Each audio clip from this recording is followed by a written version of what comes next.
Hello అండి. అందరికీ నమస్తే. Welcome to my channel. ఇప్పుడు మనం ఈ బంధం ఏనాటిదో పార్ట్ 5 విందాం. ప్రస్తుతం సుశీల గారు ఆ గుర్తుగల అమ్మాయినిచ్చి పెళ్లి చేయాలని మాత్రమే చెప్తారు. కానీ వాళ్ళ పూర్వజన్మ గురించి ఏదీ చెప్పలేదు. ఇది జరిగింది అని చెప్పడం ముగించారు. విజయ్ గారు, నాకు తెలుసు సుశీల, నువ్వు ఈ జాతకాల పిచ్చితోనే ఇలా చేస్తుంటావని. నాకు తెలిస్తే నేనెక్కడ కోప్పడతానా అని ముందు చెప్పకుండా ఇప్పుడు చెప్తున్నావు. అంతే కదా? సుశీల గారు, అరే భలే కనిపెట్టేశారు అని నవ్వి. మీరలా చేస్తారని ఇప్పటి వరకు ఏమీ చెప్పలేదు. విజయ్ గారు, ఏం చేస్తానేం, చివరికి ఇంటికి మహాలక్ష్మి లాంటి కోడల్ని తీసుకొచ్చావు. అమ్మాయి బంగారపు బొమ్మలా ఉంది. కానీ వాళ్ళ పేరెంట్స్‌కి తెలియకుండా చేసేసావు. ఆ పిల్ల బయటికి చెప్పలేకపోయినా ఎంత బాధపడుతూ ఉంటుందో కదా! సుశీల గారు, అవునండి. నాకు తెలుసు. వాళ్ళు ఉండేది వైజాగ్‌లో అంట. శ్రావ్య ఇక్కడ క్యాంపస్ ఇంటర్వ్యూ ఉంటే జాబ్ కోసం చేస్తుందంట. అది తన డ్రీమ్ కంపెనీ అని ఇంత దూరం వాళ్ళ పేరెంట్స్‌ని కూడా వదిలి తనేంటో ప్రూవ్ చేసుకోవడానికి ఇక్కడే మన ధర్మారావు గారు లేరు, కంసాలి గారు పనిచేస్తూ ఉంటారు కదా! ఆయన వీళ్ళకి కూడా కొంచెం పరిచయమంట. అందుకే శ్రావ్య పేరెంట్స్ తెలిసినోళ్ళ ఇంట్లో ఉంచడం మంచిదని ఆయన ఇంట్లోనే పెయింట్ గెస్ట్‌గా ఉంటుందంట. విజయ్ గారు, ఆ అమ్మాయికి ఇష్టమైతే ఇప్పుడు కూడా జాబ్‌కి పంపిద్దాం. కానీ వేరే కంపెనీలో కాదు. మన చిన్నాతోనే వాడి కంపెనీకి వెళ్తుంది. వాడు ఇప్పటివరకు ఇంటికి దూరంగా ఉండి ఇక్కడ బ్రాంచ్‌లు వదిలేసి ఇంటికి దూరంగా ఉంటూ ముంబైలో ఉన్న మెయిన్ బ్రాంచ్‌లో చేసేవాడు.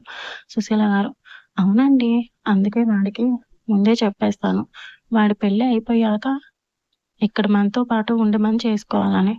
వాడు కూడా మెయిన్ బ్రాంచ్ అక్కడ ఉండడం వల్ల అక్కడ ఉండక తప్పలేదు. అందుకే పెయ్యేలో పెళ్లయ్యేలోపు మెయిన్ బ్రాంచ్ ఇక్కడే షిఫ్ట్ అయ్యేలా చేసుకుంటా అన్నాడు. ప్రణయ్, హామ, వాడు ఆల్రెడీ షిఫ్ట్ చేయించేశాడు. ఇక చార్జ్ తీసుకోవడమే ఒక్కటే మిగిలుంది. విజయ్ గారు, అవును సుశీల, ఆ అమ్మాయి ఎక్కడ పనిచేస్తుందో అడిగావా? సుశీల గారు, లేదండి, అడగలేదు. తను డ్రీమ్ కంపెనీ అంది. కానీ పేరు చెప్పలేదు. నేను కూడా అవసరం లేదని అడగలేదు. విజయ్ గారు, సరేలే, ఆ అమ్మాయిని నేను అడిగి కనుక్కొని తన జాబ్ అక్కడే కంటిన్యూ చేస్తుందో, లేదంటే మన చిన్నాతో కలిసి వాడి కంపెనీలో చూసుకుంటుందో అడుగుతాను. ప్రణయ్, డాడీ, నాకు కూడా మన బిజినెస్‌లు చూసుకోడానికి తోడుగా ఉండేలా ఒక మంచి బిజినెస్ పిల్లనిచ్చి పెళ్లి చేయాల్సింది కదా! డాక్టర్ పిల్లనిచ్చి చేసేశారు. ఇదేమో మన బిజినెస్‌లో సాయం లేకపోగా రోజంతా హాస్పిటల్‌లోనే టైమ్ స్పెండ్ చేస్తుంది. అది మన హాస్పిటలే కదా! అన్నా కూడా మన హాస్పిటల్ కాబట్టే ఇంకా బాధ్యతలు ఎక్కువవుతున్నాయి అంటుంది. అరే! ఇక్కడ ఒకడున్నాడు. వాడు ఆఫీస్ నుండి వచ్చిన వెంటనే వాడికి సేవలు చేసుకుందాం అని లేదు. ఎప్పుడు చూడు హాస్పిటల్, హాస్పిటల్. మన ప్రణయ్ బాబు తన ఫ్లోలో చెప్పుకుంటూ పోతున్నాడు. కానీ అక్కడ మన పద్మ గారు ఆల్రెడీ కాళికా అవతారం ఎత్తేశారు. విజయ్ గారు, సుశీల గారు నెక్స్ట్ ప్ర ప్రణయ్ పరిస్థితి ఎలా ఉంటుందో తలుచుకుంటూ నవ్వుకుంటూ ఉంటారు. మన చిన్నగాడు నాతో పాటు బిజినెస్ చూసుకుంటాడు అనుకుంటే వాడేమో బిజినెస్ అడ్మినిస్ట్రేట్‌గా అవ్వగానే I want my own identity అని చెప్పి బిజినెస్ స్టార్ట్ చేసి ఈ 5 ఇయర్స్‌లో ఇక్కడ ఫారెన్‌లో కూడా బ్రాంచెస్ ఓపెన్ చేసి వాడి బిజినెస్‌లు వాడు చూసుకుంటున్నాడు అని అంటూ క్యాజువల్‌గా పద్మ వైపు చూసి తను ఇప్పటివరకు ఏం వాగాడో గుర్తు తెచ్చుకొని ఒక వెర్రి నవ్వు విసిరి వాళ్ళ నాన్న వాళ్ళ వైపు చూశాడు. సేమ్ మీ అన్నట్టు. వాళ్ళు మాకు సంబంధం లేదన్నట్టు చేతులెత్తి నవ్వుకుంటారు. పద్మ కోపంగా నీకు నేనంటే అసలు ప్రేమే లేదు అని వాళ్ళ మావయ్య గారి దగ్గరికి వెళ్లి కూర్చొని, చూడండి మావయ్య, మీ కొడుక్కి రెండో పెళ్లి కావాలంట. ఏ రాకాసి దాన్నో తీసుకొచ్చి పెళ్లి చేసేయండి. అప్పుడు తిక్క కుదురుతుంది మీ అబ్బాయికి. ప్రణయ్, ఇక నేనేదో ఒకటి చేయాలి అనుకుని పద్మ ముందు వెళ్లి కూర్చొని, అయ్యయ్యో! నా బంగారం అలిగిందే ఎంత ముద్దుగా ఉందో చూడు. అందుకే కదా నేను కావాలని అలా మాట్లాడాను. నేనెలా మాట్లాడితేనే కదా నువ్వింత అందంగా అలుగుతావు అని అనగానే పద్మ నవ్వేస్తుంది. హమ్మయ్య! నా బంగారు నవ్వేసింది. "నువ్వు నవ్వితే ఇంకా ఇంకా అందంగా ఉంటావు తెలుసా" అని బుగ్గలు పట్టుకొని లాగుతాడు. విజయ్ గారేమో రే మేమిక్కడే ఉన్నాంరా కొంచెం చూసుకోరా. సుశీల గారు విజయ్ గారికి మాత్రమే వినపడేలా చెట్టు ఒకటవుతే కాయ ఒకటవుతుందా అని నవ్వుకుంటారు. విజయ్ గారు మరేమనుకున్నావు? నా ఇద్దరు కొడుకులు నా పోలికే. సుశీల గారు నవ్వి సరే గాని ప్రణయ్, ఇప్పుడు నేను మీ నాన్నగారు వైజాగ్ వెళ్తున్నాం. శ్రావ్య వాళ్ళ పేరెంట్స్‌తో మాట్లాడి వాళ్ళని తీసుకురావడానికి ఈ రోజుకి వాళ్ళకు ముహూర్తం పెట్టించాను. మీరిద్దరూ కలిసి ఆ ఏర్పాట్లు చూడండి. మేము రావడానికి ఆలస్యం అవ్వచ్చు. పద్మ అలాగే అత్తయ్య, మీరు వెళ్ళి రండి. మేము ఆ ఏర్పాట్లు చూస్తాం అని చెప్పి ఇద్దరూ బయటికి వెళ్ళిపోయారు. సుశీల గారు, విజయ్ గారు కూడా కలిసి ఫ్లైట్‌లో వైజాగ్ బయలుదేరతారు. శ్రావ్యను ఏమైందో కనుక్కోడానికి తన కోసం వెతుకుతున్న హర్షకు ఆఫీస్ నుంచి కాల్ రావడంతో కిందికి వస్తుండగా సుశీల గారు అందరినీ వాళ్ళ రూమ్‌లోకి తీసుకెళ్ళడం చూసి తాను కూడా రూమ్ బయట డోర్ దగ్గర ఆగి సుశీల గారు చెప్పిందంతా విన్నాడు. ఇక అటు నుంచి అటు ఆఫీస్‌కి మీటింగ్‌కి హర్ష వాళ్ళ హోటల్‌లోనే అరేంజ్ చేయడంతో అక్కడికి వెళ్ళిపోతాడు. మీటింగ్ ఫినిష్ చేసుకున్న హర్ష ఆ హోటల్‌లోనే తాను స్పెషల్‌గా చేయించుకున్న రూమ్‌లోకి వెళ్లి బెడ్ మీద పడుకొని 2 చేతులు తల కింద పెట్టుకొని ఆలోచిస్తున్నాడు. అమ్మ చెప్పిన దాని ప్రకారం ఎవరిదో తప్పు కూడా తెలియడం లేదు.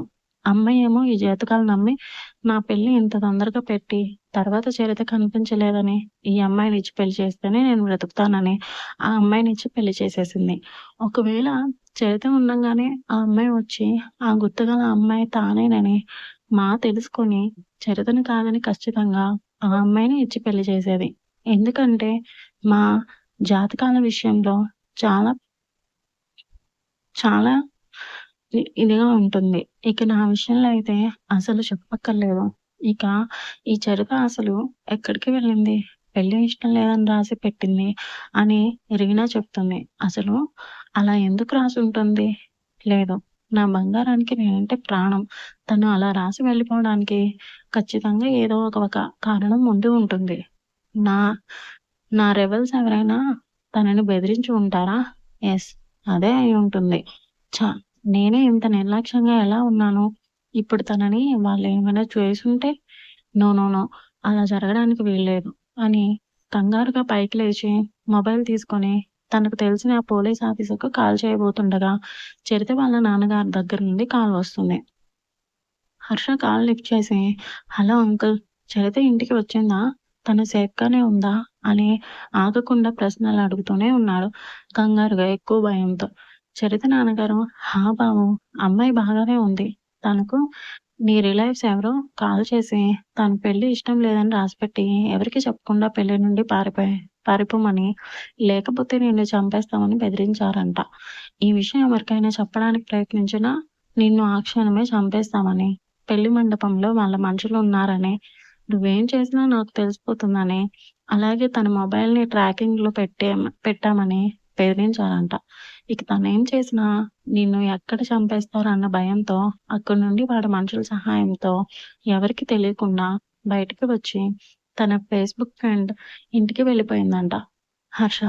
చరితకి ఏం కాలేదని తెలిసి కొంచెం ఊపిరి తీసుకొని ఓకే అంకుల్, నేనిప్పుడే వస్తాను అని కాల్ కట్ అయిపోతుండగా వద్దు హర్ష, నువ్విక్కడికి రాకు. తను నీ మీద చాలా కోపంగా ఉంది. నువ్వు తన కోసం ఎదురు చూడకన్నా మీ అమ్మగారు చెప్పారని ఆ పెళ్లి చేసుకున్నావని. అందుకే ఈ విషయం కూడా నీకు చెప్పొద్దంది. కానీ నేనే నువ్వెక్కడ కంగారు పడతావేమోనని చెప్పాను. అసలిప్పటికే నీ మీద చాలా కోపంగా ఉంది. ఇప్పుడు కానీ నువ్వు తనకి ఎదురు పడితే కోపం ఇంకా ఎక్కువైపోతుంది. అందుకే కొన్ని రోజులు ఆగు. అప్పుడు తానే వచ్చి నీతో మాట్లాడుతుంది. సరేనా హర్ష? కొంచెం బాధగా ఓకే అంకుల్ అని కాల్ కట్ చేసి అసలెవడు వాడు? నా బంగారాన్ని బెదిరించి మా పెళ్లి కాకుండా చేస్తాడా? వాడెవడో దొరకాలి. నాకప్పుడు చెప్తా వాడి పని అని పోలీస్ ఆఫీసర్‌కి కాల్ చేసి చరితని బెదిరించి ఎవరో కనుక్కొని అని చెప్పి కొన్ని డీటెయిల్స్ చెప్పి కాల్ కట్ చేస్తాడు. అసలే రాత్రి నుంచి నిద్ర లేదు. అలాగే ఏమీ తినకపోవడంతో ఆకలి వేసి లంచ్ తెప్పించుకొని తిని పడుకున్నాడు. వైజాగ్ వెళ్ళిన విజయ్ గారు, సుశీల గారు శ్రావ్య వాళ్ళ పేరెంట్స్‌ని హౌస్ కనుక్కొని వెళ్లి వాళ్ళతో అసలేం జరిగిందో ఏంటో అంతా పూసగుచ్చినట్టు చెప్తారు. ముందు తమ కూతురు పెళ్లి తాము లేకుండా జరిగినందుకు కోపం, బాధ వచ్చిన వాళ్ళకు జాతకాల మీద నమ్మకం ఉండడంతో ఒకవేళ తమ కూతురు ఆ అబ్బాయి కోసమే పుట్టిందేమో, అందుకే దేవుడు పెళ్లి సమయానికి తనని అక్కడికి వెళ్ళేలా చేశాడేమో అనుకోని, తమకి తాము సర్ది చెప్పుకొని, అలాగే విజయ్ గారు ఆయన ఫ్యామిలీ గురించి ముందే వినడంతో, తమ కూతురికి మంచి ఫ్యామిలీ దొరికిందని, తాము పెళ్లి చేసినా అంత మంచి సంబంధం చేసేవాళ్ళమో లేదో అనుకోని కూలయ్యి, ఈ పెళ్లి పట్ల తమ సమ్మతిని తెలియజేసేశారు. సుశీల గారు, విజయ్ గారు ఇద్దరూ చాలా సంతోషించారు. వాళ్ళు ఇంత త్వరగా అర్థం చేసుకున్నందుకు సుశీల గారు, "ఈ రోజుకి కార్యానికి ముహూర్తం పెట్టించాము. అలాగే వ్రతం కూడా మీకోసం మీ సమక్షంలో జరిపిద్దామని రేపటికి వాయిదా వేశాం. అలాగే శ్రావ్య పేరెంట్స్‌ని ఇప్పుడే తమతో పాటు హైదరాబాద్‌కి రమ్మని" అడిగారు. గోపాల్ గారు అంటే శ్రావ్య వాళ్ళ నాన్నగారు. పెళ్లి ఎలా జరిగినా పుట్టింటి నుంచి పెట్టవలసినవన్నీ మేము పెట్టాలి కదా! అందుకే వాటి షాపింగ్ అవి ఇవి ఈరోజు చూసుకొని రేపు వ్రతం టైంకి అక్కడ ఉంటాం. అయ్యో! ఇప్పుడవేం అవసరం లేదని చెప్పినా వినకపోవడంతో సరే ఇక మేము బయలుదేరుతామండి అని లేస్తుండగా సత్య గారు అంటే శ్రావ్య అమ్మగారు అయ్యో! లంచ్ టైమ్ గూడా అయింది. తినేసి వెళ్ళండి అని చెప్పి వాళ్ళు వద్దన్నా వినకుండా వాళ్ళని డైనింగ్ టేబుల్ దగ్గర కూర్చోబెట్టి లంచ్ వడ్డించారు. ఇక వాళ్ళు కాదనలేక సరేనని నవ్వి తినేసి బయలుదేరుతుండగా సత్య గారు, "వదిన గారు ఒకసారి మా అమ్మాయితో మాట్లాడాలని ఉంది. మీరు వెళ్ళాక ఫోన్ చేయిస్తారా? మేము చేస్తుంటే ఫోన్ కలవడం లేదు." సుశీల గారు, "అయ్యో! తప్పకుండా చేయిస్తాను వదిన గారు. మేము వెళ్ళిన వెంటనే ఫోన్ చేయిస్తాం" అని చెప్పి వెళ్ళిపోయారు.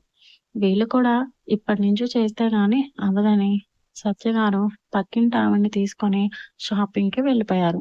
అలానే గోపాల్ గారు దగ్గర బంధువులకు ఫోన్ చేసి శ్రావ్య ఒక గొప్పింటి సంబంధం వచ్చిందని, అబ్బాయి బిజినెస్ పని మీద 6 నెలలు అమెరికా వెళ్ళాల్సిన అవసరం రావడంతో పెళ్లి అనుకోకుండా మంచి ముహూర్తం ఉంటే త్వరగా చేసేసేయ్ అని రేపు వ్రతముందని చెప్తాను. వాళ్ళ అత్తామామ వెళ్ళిపోంగాల్నే వీళ్ళు కూడా కొంతసేపు రెస్ట్ తీసుకొని, ఆ తర్వాత లంచ్ టైమ్ అవ్వడంతో పద్మ, శ్రావ్య ఏమీ తినలేదని లంచ్ తీసుకొని పైకి వెళ్తుంది. తాను వదిలేసి వెళ్ళిపోయినప్పుడు ఎలా ఉందో, ఇప్పుడు కూడా అలానే ఫ్రెష్ అవ్వకుండా మంచానికి అడ్డంగా పడుకొని నిద్రపోతుంది. తన కంటి దగ్గర నుండి నీటి జారలు చూస్తే బాగా ఏడ్చిందని, ఏడ్చి ఏడ్చి అలానే నిద్రపోయిందని అర్థమైంది. శ్రావ్య లే అని తట్టి లేపి ప్లేట్ పక్కన పెట్టి తన ముందు కుర్చీలో కూర్చుంది పద్మ. తన ఎదురుగా ఉన్న పద్మని చూసి అక్కా క్షమించండి ఎక్కువసేపు పడుకుండిపోయాను అనుకుంటా. అయ్యో! అదేం లేదు శ్రావ్య అని అయినా నువ్వేంటి ఇంకా ఫ్రెష్ అవ్వకుండా అలానే పడుకున్నావు? లేచి ఫ్రెష్ అవ్వు అని చెప్పి శ్రావ్యను వాష్‌రూమ్‌కి పంపించేస్తుంది.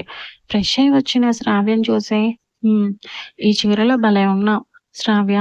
నీకు తెలుసా అత్తయ్య గారు తనకు కాబోయే చిన్న కోడలు కోసం చాలా రకాలుగా శారీస్, జ్యువెలరీ తెప్పించి పెట్టారు. అవన్నీ మా మరిది గారి రూమ్‌లో ఆల్రెడీ సర్దించేశారు. నీకింకేమన్నా కావాలంటే వెళ్లి తెచ్చు సరేనా? అని చెప్పి శ్రావ్యని కూర్చోబెట్టి అన్నం కలిపి నోటి దగ్గర పెట్టింది. పద్మని అలా చూడగానే వెంటనే వాళ్ళమ్మ సత్యగారు గుర్తుకు వచ్చి కళ్ళల్లో నీళ్లు తిరిగాయి. అవి కనిపించకుండానే దాచేసుకొని, సారీ అక్క నాకిప్పుడేం తినాలని లేదు. ఆకలిగా లేదా అని చెప్తుంది. పద్మల నువ్విలా తినకుండా నిరాహార దీక్షలు చేస్తావని నేను తినిపిస్తుంది. ఇప్పుడు కానీ నువ్వు తినకపోతే నేను తినను. అసలే నాకు చాలా ఆకలిగా ఉంది. శ్రావ్య ప్లీజ్ అక్క నాకేం వద్దు. వెళ్ళి మీరు తినేయండి. నో నేను తినను అని మొండిపట్టు పట్టి శ్రావ్యకు తినిపిచ్చేస్తుంది పద్మ. సరే ఇక రెస్ట్ తీసుకో. అసలే నైట్‌కి చాలా పనులున్నాయి అని సాగదీస్తూ చెప్పి నవ్వి వెళ్ళిపోవడానికి వెనక్కు తిరిగింది. శ్రావ్య పద్మ చెప్పేది వినకుండా పేరెంట్స్ గురించి ఆలోచిస్తుంది. పద్మ మళ్ళీ శ్రావ్య వైపు తిరిగి తను దేని గురించి ఆలోచిస్తుందో అర్థమయ్యి శ్రావ్య దగ్గరికి వెళ్ళి తన చేయి పట్టుకొని ఫేస్‌ని తన వైపు తిప్పుకొని, "చూడు శ్రావ్య, నాకు తోబుట్టిన వాళ్ళెవ్వరూ లేరు. వాళ్ళ ప్రేమ, ఆప్యాయతలు ఎలా ఉంటాయో నాకు కూడా తెలీదు. అందుకే నాకు రాబోయే తోడికోడల్ని సొంత చెల్లిలా చూసుకోవాలనుకుంటున్నాను. నిన్ను చూస్తుంటే నిజంగానే నాకు సొంత చెల్లి అన్న ఫీలింగ్ కలుగుతుంది. అందుకే నేను నీ మీద ఇంత కేరింగ్ తీసుకుంటున్నాను. నువ్వు దీన్ని అతి అనుకోకు. అలాగే నీ పేరెంట్స్ గురించి అస్సలు బాధపడకు. వాళ్ళు ఖచ్చితంగా నిన్ను అర్థం చేసుకుంటారు. ఇంత బంగారాన్ని ఎవరైనా అనుమానిస్తారా చెప్పు? కావాలంటే చూడు, కొంతసేపట్లో నువ్వొక గుడ్ న్యూస్ వింటావు" అని చెప్పి లేచి వెళ్ళిపోతుండగా శ్రావ్య పద్మ చేయి పట్టుకొని, "అక్కా, నాకు కూడా తోబుట్టువులు లేరు. అలాగే నేను నీ ప్రేమను అస్సలు అతి అనుకోను. నువ్వు భోజనం కలిపి నా నోటి దగ్గర పెట్టగానే నాకు మా అమ్మే గుర్తుకొచ్చింది. ఏది ఎలా జరిగినా ఆ దేవుడు నాకింత మంచి అక్కని ఇచ్చినందుకు ఆ దేవుడికి ధన్యవాదాలు తెలుపుకుంటున్నాను" అని అంది. పద్మ చాలా సంతోషంగా శ్రావ్యని హగ్ చేసుకొని నుదిటి పైన ముద్దు పెట్టి, "సరే, ఇంక రెస్ట్ తీసుకో" అని చెప్పేసి కిందకి వచ్చేసింది. ఈవినింగ్ 4కి ఇంటికి చేరుకున్న విజయ్ గారు రెస్ట్ తీసుకోవడానికి గదిలోకి వెళ్ళిపోయారు. సుశీల గారు మాత్రం వెంటనే శ్రావ్య గదికి వెళ్లారు. అక్కడ బెడ్‌కి అను ఆనుకుని మౌనంగా కన్నీరు కారుస్తూ బాధపడుతున్న శ్రావ్య దగ్గరికి వెళ్లి పక్కన కూర్చొని తన కన్నీళ్లను తుడిచారు. శ్రావ్య సుశీల గారిని చూసి సరిగ్గా కూర్చొని, "సుశీల గారు, అమ్మ శ్రావ్య, ఇక నువ్వు కన్నీళ్లు ఆపుతావా లేదా? నేనసలే నీకొక గుడ్ న్యూస్ చెప్దామని వచ్చాను. నువ్విలా ఏడుస్తూ ఉంటే నేను వెళ్ళిపోతున్నా చెప్తున్నా" అని అంటారు. శ్రావ్య కన్నీళ్ళని తుడుచుకొని, "చెప్పండత్తయ్య" అని అంది కొంచెం బాధగానే. సుశీల గారు వైజాగ్ వెళ్లి వాళ్ళ పేరెంట్స్‌తో మాట్లాడేవన్నీ, అలానే వాళ్ళ పేరెంట్స్ తనను అర్థం చేసుకోవడం, అలానే వాళ్ళు రేపు వ్రతానికి వస్తామనడం అన్నీ చెప్తారు. అదంతా విన్న శ్రావ్య సంతోషంగా గట్టిగా కేక వేసి బెడ్ దిగి ఎగురుతూ సుశీల గారి చేతులు పట్టుకొని, "మీరు చెప్పిందంతా నిజమా అత్తయ్య గారు? అమ్మ వాళ్ళు నన్ను అర్థం చేసుకున్నారా? వాళ్ళు రేపు ఇక్కడికి వస్తున్నారా?" అని అడిగింది. ఇంకా నమ్మబుద్ధి కాక. సుశీల గారు శ్రావ్య తల నిమిరి, "హా తల్లి, అవును" అన్నారు. శ్రావ్య సంతోషంతో సుశీల గారి 2 చేతులు పట్టుకొని ఆవిడని గిరాగిరా తిప్పేస్తూ, "చాలా థాంక్స్ అత్తయ్య గారు. థాంక్ యూ సో మచ్" అని ఆవిడని తిప్పడం ఆపేసి ఆయ ఆయాసతో రొప్పుతూ, "మీకు తెలుసా అత్తయ్య గారు, మీరీ విషయం చెప్పేంత వరకు నా గుండెల్లో ఒక అగ్ని పర్వతాన్ని మోస్తున్నాను. మీరొచ్చి ఇంత మంచి గుడ్ న్యూస్ చెప్పినా నా బాధను పోగొట్టేసేశారు. నాకు వెంటనే మా అమ్మతో మాట్లాడాలని ఉంది" అని చెప్పి నా ఫోన్ నా ఫోన్ అని ఫోన్ కోసం వెతుకుతూ ఉంది. సుశీల గారు, "నీ ఫోన్ బాధలో ఎక్కడో మర్చిపోయి ఉంటున్నావు. ఇదిగో నా ఫోన్ నుంచి మాట్లాడు" అని చెప్పి ఆవిడ రెస్ట్ తీసుకోవడానికి ఆవిడ గదికి వెళ్ళిపోయారు. శ్రావ్య సత్య గారికి ఫోన్ చేసి ఆవిడ లిఫ్ట్ చేసిన వెంటనే కొంచెం నెమ్మదిగా, "మమ్మీ" అని అంది. ఆవిడ ఏమంటారో ఏమో అని భయంతో. సత్య గారు, "బంగారు తల్లి, నువ్వేనా" అన్నారు ఆవిడ సంతోషంగా. శ్రావ్య, "హా మమ్మీ, నేనే" అని అంది తాను కూడా సంతోషంగా. సత్యగారు, "చూడు బంగారం, నీ పెళ్లి ఎలా, ఎటువంటి పరిస్థితిలో జరిగిందో అన్నీ మాకు మీ అత్తయ్య గారు వివరంగా చెప్పారు. కాబట్టి మేమేమంటామో ఏమో అని మా కోసం దిగులు పెట్టుకోకు. సరేనా? ఇదిగో నేను రేపటి కోసం షాపింగ్‌కి వచ్చాను. మీ నాన్నగారు మన దగ్గరి బంధువులందరికీ ఫోన్ చేసి అన్నీ చెప్తున్నారు. నిన్నెవరు అడిగినా కూడా అదే చెప్పు. మీ అత్తింటి వాళ్ళు నీ పెళ్లి ఎలా చేసినా ఆ విషయం అందరికీ చెప్పి వాళ్ళని తక్కువ చేయలేం కదా! కాబట్టి నువ్వింకా ఏం భయపడకు. మేము రేపు వస్తున్నాం. సరేనా? నువ్వేం భయంతో మీ అత్త వాళ్ళని నువ్వు బాధపడి వాళ్ళని బాధ పెట్టుకో.